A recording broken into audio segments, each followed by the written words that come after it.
আসসালামু আলাইকুম ও রহমাতুল্লাহ।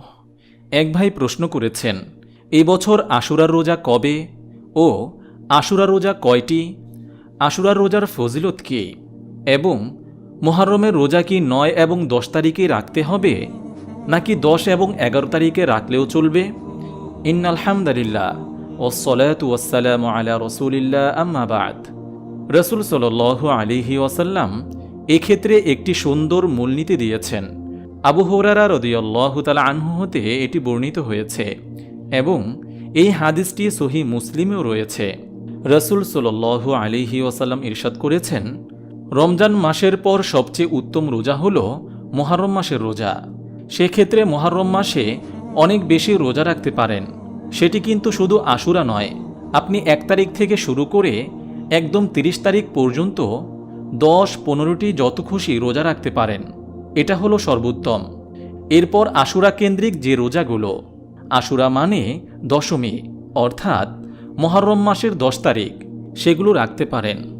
সেক্ষেত্রে রাসূল সাল্লাল্লাহু আলাইহি ওয়াসাল্লাম অন্য একটি হাদিসে বলেছেন, বিগত ১ বছরের গুনাহ আল্লাহ তাআলা মাফ করে দেন, শুধু একদিন অর্থাৎ আশুরার দিন এটি সাব্যস্ত হয়েছে। নবী করিম সাল্লাল্লাহু আলাইহি ওয়াসাল্লাম বলেন, আমি আশাবাদী যে আশুরার রোজার কারণে আল্লাহ তাআলা অতীতের ১ বছরের গুনাহ মাফ করে দেবেন। সহিহ মুসলিম হাদিস নম্বর ৩৬৭। একবার এক ব্যক্তি আলী রাদিয়াল্লাহু তাআলা আনহুকে প্রশ্ন করেছিলেন যে, রমজানের পর আর কোন মাস আছে যাতে আপনি আমাকে রোজা রাখার আদেশ করেন? তখন তিনি বললেন, এই প্রশ্ন আল্লাহর রাসূল সাল্লাল্লাহু আলাইহি ওয়াসাল্লামের নিকট জনৈক সাহাবী করেছিলেন। তখন আমি তার খেদমতে উপস্থিত ছিলাম। উত্তরে রাসূল সাল্লাল্লাহু আলাইহি ওয়াসাল্লাম বললেন, রমজানের পর যদি তুমি রোজা রাখতে চাও তবে মুহররম মাসে রাখো, কারণ এটি আল্লাহর মাস। এই মাসে এমন একটি দিন আছে যেদিনে আল্লাহ তাআলা একটি জাতির তওবা কবুল করেছেন এবং ভবিষ্যতেও অন্যান্য জাতির তওবা কবুল করবেন। তিরমিজি হাদিস নম্বর ১৫৭।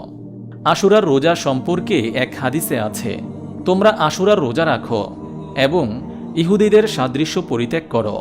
আশুরার আগে বা পরে আরও একদিন রোজা রাখো। মুসনাদে আহমদ হাদিস নম্বর ২৪১। এ কথাটি কোনো আদেশ ছিল না, বরং উপদেশ ছিল। তাই ওলামায়ে কেরাম এক্ষেত্রে ৪টি ধারা বলেছেন।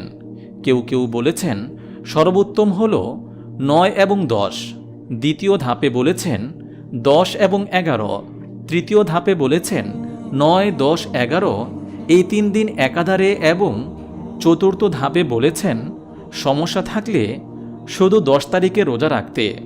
কারণ রাসূল সাল্লাল্লাহু আলাইহি ওয়াসাল্লাম ৯ এবং ১০ তারিখ রোজা রাখার আকাঙ্ক্ষা ব্যক্ত করেছেন। আবু হুরায়রা রাদিয়াল্লাহু তাআলা আনহু থেকে বর্ণিত হাদিসে আল্লাহর রাসূল সাল্লাল্লাহু আলাইহি ওয়াসাল্লাম বলেন, আমি যদি আগামী বছর বেঁচে থাকি তাহলে ৯ তারিখেও অবশ্যই রোজা রাখব। সহিহ মুসলিম হাদিস নম্বর ৩৫৯। এই জন্য অনেকেই বলেছেন যে ৯, ১০ তারিখ রোজা রাখাই উত্তম।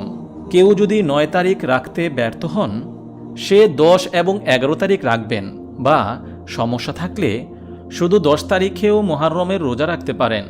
এবছর ১৭ই জুলাই ২০২৪ রোজ বুধবার আশুরার দিন। এই হিসেবে এই বছর আমরা রোজা রাখব ১৬-১৭ই জুলাই অথবা ১৭-১৮ই জুলাই। যেহেতু রাসূল সাল্লাল্লাহু আলাইহি ওয়াসাল্লাম ৯ই মুহররম রোজা রাখার ইচ্ছা করেছিলেন, তাই আমরাও ৯ ও ১০ই মুহররম রোজা রাখার চেষ্টা করব ইনশাআল্লাহ।